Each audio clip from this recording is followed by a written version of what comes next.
കലാമണ്ഡലം സ്ഥാപക സെക്രട്ടറി മണക്കുളം മുകുന്ദരാജയുടെ പേരിലുള്ള സാംസ്കാരിക കൂട്ടായ്മയായ അമ്പലപുരം മുകുന്ദരാജ സാംസ്കാരിക അക്കാദമിയുടെ നേതൃത്വത്തിൽ ഇത്തവണ നടത്തിയ ഓണാഘോഷം ജീവകാരുണ്യത്തിന്റെ മഹനീയ സന്ദേശം വിളിച്ചോതുന്നതായി. കിടപ്പ് രോഗികളുടെ ആശ്രയ കേന്ദ്രമായ Ambalapuram pope John Paul peace ഹോമിലെ മുഴുവൻ അന്തേവാസികൾക്കും ഓണസദ്യയൊരുക്കി ചേർത്ത് നിർത്തിയാണ് സംഘടന കരുതലിന്റെ പ്രതീകമായി മാറിയത്. ദേശവിദ്യാലയം UP സ്കൂളിൽ മുകുന്ദരാജ പ്രതിമയിൽ പുഷ്പാർച്ചന നടത്തിയ ശേഷം പൂക്കളവും ഒരുക്കി. തുടർന്നായിരുന്നു പീസ് ഹോമിലെത്തി ഓണസദ്യയൊരുക്കി നൽകിയത്.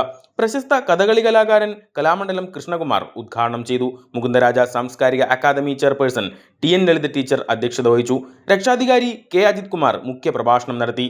Academy vice chairman Rajan Vadakkath, secretary Vidyasagar, peace home director father Johnson Chalissery, division councillor Madhu Ambalapuram, NR Satheesan, Shahida Rahman, Janardhanan, Babu Kananaickal, Dileep Ambalapuram, Bhaskaran master, Sasimangalam, Chandrasekharan തുടങ്ങിയവർ പ്രസംഗിച്ചു.